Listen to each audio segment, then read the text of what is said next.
बिस्मिल्लाहिर्रहमानिर्रहीम। एतदाल news studio से आपका मेज़बान इरफान मुग़ल हाज़िर खिदमत है। डेरा इस्माइल ख़ान को सरज़मीन गुल भी कहते हैं। जहाँ ये फूलों का वतन है, वहाँ पर ये कारीगरों और हुनरमंदों का भी वतन है। डेरा इस्माइल ख़ान में जंदरी का काम जो लकड़ी पर नक्श निगार करके बनाया जाता है, उसकी एक अपनी पहचान है और पूरी दुनिया में ये डेरा इस्माइल ख़ान की पहचान की वजह भी है। इस वक्त हमारे साथ उस्ताद फ़हीम आवान मौजूद हैं, जिन्हें हुकूमत पाकिस्तान ने सदारती तमग़े हुस्न कारकर्दगी के लिए नामज़द किया है। उनके वालिद को भी ये अवार्ड दिया जा चुका है और इस साल 14 अगस्त 2020 में उन्हें नामज़द किया गया है इस अवार्ड के लिए। तो सबसे पहले मैं उस्ताद फ़हीम आवान को एतदाल न्यूज़ स्टूडियो में आने पर खुशामदीद भी कहता हूँ और उनसे मैं पूछता हूँ कि ये काम जो है वो कितनी नस्लों से कर रहे हैं और किन किन मुल्कों ने उन्होंने इस फ़न को पहुँचाया है। तो जनाब फ़हीम आवान साहब, मैं आपको मशकूर हूँ कि आप तशरीफ़ लाए। थोड़ा हमें अपना पस मंज़र बताएँ कि ये काम जो है आपका ख़ानदान कितने अरसे से कर रहा है और किन किन मुल्कों तक आपने अपने इस फ़न को पहुँचाया है।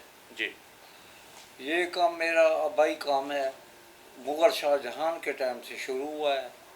जो हमारे मूरे से आला थे उस्ताद करम अली, उन्होंने ताजमहल आगरा पर काम किया है और मुझे भी तकरीबन 60 साल हो गए काम करते हुए। ठीक है।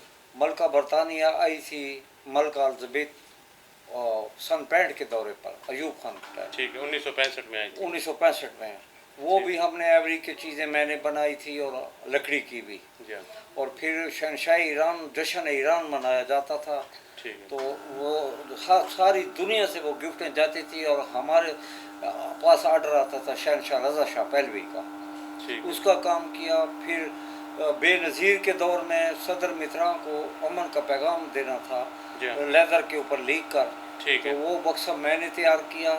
ठीक है। और उसमें एक पेशावर का डीएसपी था, उसने फ्रेंच ज़बान में लेदर के ऊपर वो पैगाम लिखा। ठीक है, तो वो भी आपने तैयार किया। वो भी किया। और फिर नवाब कालाबाग थे, मलिक अमीर मोहम्मद ख़ान, उसका काम भी किया। जितने हमारे ये 7 नवाबी ज़िला था, सब नवाबों का काम हमारे पास होता था। अभी अल्हम्दुलिल्लाह डीएजी साहब का काम भी, पुलिस ऑफिसरों का और आर्मी का काम वो भी मेरे पास है। और बाजवा साहब आए थे आर्मी चीफ आज से 3 साल पहले। परवेज़ कियानी साहब। जी, उसका काम जो एमपी सेंटर में बनवाया था, जितनी गिफ्टें दी थी जर्नैलों को, वो मेरे हाथ की बनी हुई थी। ये अल्हम्दुलिल्लाह कि सब लोग जीएचक्यू वाले हमें खुश करते हैं, वो कहते हैं कि ये उस्ताद साहब से बनवानी है। ठीक है। तो अल्हम्दुलिल्लाह जितने गिफ्टें हैं ये हमारे से बनवाते हैं। बाकी कोई सार के सदर आ जाते हैं तो फिर भी हमें बुलाते हैं ठीक है। कि ये सदर आ रहे हैं और आपने ये गिफ्टें तैयार करनी है। और लाहौर अजायब घर में मेरी चीज़ें बनी हुई हैं, हाथी दांत की भी और लकड़ी की भी। ठीक है। और लोग विरसा म्यूज़ियम में भी पड़ी हुई हैं, जिसमें से मक्का मॉडल हमने बनाना जाना था बनाने के लिए, एवरी का हाथी दांत का। ठीक है। अच्छा, हाथी दांत पे भी आप लोग काम करते हैं? जी, वो भी करते हैं। अभी मैंने एक टुकड़ा रखा हुआ है, एक निशानी अपने घर पर। अच्छा। वो शकील दौरानी साहब थे, पेशावर के कमिश्नर। जी हाँ। वो फिर जनरल मैनेजर हो गए समाल इंडस्ट्री ठीक है। कुहाट रोड पर। तो उस टाइम हमारी 100 20-30 टन आई थी वो एवरी। फिर हमने सऊदीया जाना था, उधर मस्जिद नबवी का मॉडल बनाना था। ठीक है। तो अखबारों में नाम भी आ गया, पासपोर्ट भी बन गया। किस्मत की बात हम न जा सके। अच्छा। हालांकि ठीक है। 15 दिन के अंदर हमने जाना था। लोग हमें चूम रहे थे अच्छा। कि उस्ताद साहब ये हजूर पाक के रोज़े के अंदर किसी को इजाज़त नहीं होती, आप अंदर बाहर से काम देखेंगे।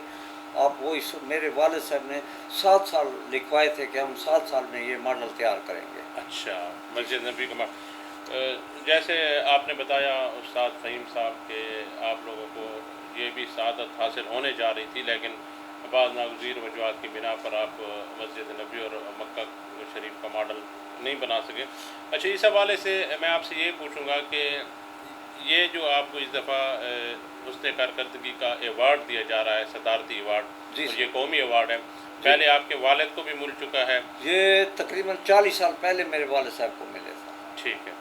आपने ये जो फ़न है आपको अपने वालिद से मुंतकिल हुआ है, और दूसरा ये भी हमें बताएं कि ये फ़न अब आप आगे भी मुंतकिल कर रहे हैं या सिलसिला रुक चुका है? मैंने 4 बेटियों को सिखाया था काम, اور جس میں عبد المالک صاحب جو وزیر اعلیٰ تھے بلوچستان کے، ٹھیک وہ ہے میرے پاس فوٹو موجود ہے. اس نے ایوارڈ میری بیٹی کو دیا تھا ٹھیک ہے لوگ ویسا عجب اسلام آباد میں. ٹھیک ہے اس کے بعد اس کی میں نے شادی کر دی. اب 4 بیٹیوں کی میں نے شادی کر دی ہے. ٹھیک ہے. اب آپ ان نے اپنی کے بچیوں کو منتقل کیا یہ فن؟ ان کو منتقل کیا. ابھی میری وائف کر رہی ہے میرے ساتھ. اچھا وہ بھی بیوی کر رہے ہیں. میری. اچھا بیٹے بھی آپ کے ہیں شعبے سے وابستہ؟ جی بیٹے میرے 2 کر رہے ہیں. اچھا وہ بھی ساتھ کر رہے ہیں. وہ سمیع اللہ اور وقاص کر رہے ہیں. ٹھیک ہے. جی اچھا تھوڑا سا یہ بھی ہمیں بتائیں، جیسا آپ نے بتایا کہ شاہ ایران نے جو تھے ان کے دور میں بھی آپ لوگوں نے لیکر آرٹ کا جو کام تھا وہ بنا کر بھیجا ایران میں. جی تو اس کے ساتھ ساتھ ملکہ برطانیہ کو بھی آپ لوگوں نے دیا. جی تو بین الاقوامی سطح پر جو آپ نے اس کام کو پذیرائی دیا اور ڈیرہ اسماعیل خان اور بالخصوص پاکستان کی پہچان کو پہنچایا ہے، جی جی تو بین الاقوامی سطح پر آپ لوگوں کو کیا رسپانس ملا ہے؟ ملک کی سطح پر کیا ملا ہے؟ جیسے حکومت نے آپ کو یہ دوسری ایوارڈ آپ کے خاندان کو مل رہا ہے. یہ الحمدللہ ہماری سرپرستی گورنمنٹ نے کی ہے، جس میں ہمارے پاکستانی بالا آفیسر جو ہیں وہ ہماری سرپرستی کرتے ہیں، ہمارے سے چیزیں سامان لیتے ہیں، اور الحمدللہ ہم کبھی مایوس نہیں ہوئے. ٹھیک ہے. ابھی میں دل کا آپریشن میں نے کرایا 2 مہینے ہو گئے ہیں چک شہزاد میں، جس میں بیلون ڈلوائی ہے اور اسٹار ڈلوایا. ٹھیک ہے. الحمدللہ جنرل کیانی صاحب ہیں ادھر کے، اس نے میرا اسٹار ڈالا ہے. اچھا یہ آپ نے بتایا کہ مغل شاہ جہان کے دور سے آپ لوگوں کا یہ سلسلہ چل رہا ہے اس کام کا، یہ جندری کا آرٹ ہے. جی تو یہ آپ لوگوں کی فیملی میں ہی منتقل ہوتا رہا یا اساتذہ سے آپ لوگوں تک یہاں منتقل ہوا ہے؟ اس حوالے سے تھوڑا پس منظر بتا دیں. کیسے؟ یہ کام جو جندری کا آپ لوگوں کا ہے یہ آپ کے خاندان نسل در نسل چل رہا ہے؟ 5 یہ نسل بہ نسل چل رہا ہے. آپ لوگ آگے اس کو منتقل جی کر جی رہے ہیں. جی اچھا ابھی آپ نے بتایا ہے کہ آپ نے مختلف اہم شخصیات کے بھی گفٹس اور مختلف جو لیکر آرٹ کے نمونے تھے وہ بنا کر دیے ہیں. جی. حکومتی سطح پر بھی آپ کی پذیرائی ہمارے کی. پاس جندری کے اڈے ہیں جو ہاتھ کے ساتھ چلائے جاتے ہیں. لکڑی لے کر پھر اس کی کٹائی ہو گئی ہاتھ کے آرے کے اوپر، ٹھیک ہے. پھر ہم شیپ بناتے ہیں بھئی یہ ڈیزائن اس طرح شیپ بنا کر پھر اس کے اوپر کلر لگاتے ہیں. اس کے بعد پھر نقاشی ہے، پھر فنشن ہے اس کی. اچھا یہی سوال میں آپ سے یہی پوچھنے جا رہا تھا کہ آپ لوگ یہ جو کام کرتے ہیں اس میں آج کل تو جدت آ گئی ہے، مشینیں آ گئی ہیں، تو اب بھی آپ لوگ اسی طرح ہاتھ کا کام کرتے ہیں یا مشینوں کا استعمال بھی نہیں، ہونے لگا ہے؟ ہم ہاتھ پہ کام کرتے ہیں کیونکہ جو ہاتھ کا کام ہے وہ سب سے بیسٹ ہے. جی. مشینری کا کام ٹھیک نہیں ہے، اس میں کوالٹی نہیں آتی، فنیشنگ نہیں ہوتی. جس میں میرے پاس ثبوت ہے، میرے پاس فوٹو ہیں کہ میں اڈے کے اوپر کام کر رہا ہوں. جی ٹھیک ہے. اچھا جناب آپ لوگوں نے باتیں سنی استاد فہیم آوان کی، جنہیں حسن کارکردگی کے ایوارڈ صدارتی ایوارڈ کے لیے نامزد کیا گیا ہے. یہ صرف ان کے لیے نہیں بلکہ ڈیرہ اسماعیل خان کے لیے بھی ایک بہت بڑی خوشی کی خبر ہے کہ ڈیرہ اسماعیل خان کے ایک ثبوت کو نامزد کیا گیا ہے صدارتی حسن کارکردگی کے ایوارڈ کے لیے. تو میں اپنی جانب سے اور اپنے جو ناظرین ہیں ان کی جانب سے استاد فہیم آوان کو مبارکباد بھی پیش کرتا ہوں اور نیک توقعات بھی رکھتا ہوں کہ وہ اس سلسلے کو آگے جاری رکھیں گے اور ان کی نسل جو ہے اس کو آگے بڑھاتی رہے گی تاکہ ڈیرہ اسماعیل خان کا نام صرف پاکستان میں نہیں بلکہ پوری دنیا میں روشن رہے. اپنے میزبان عرفان مغل کو اجازت دیجیے. اللہ حافظ.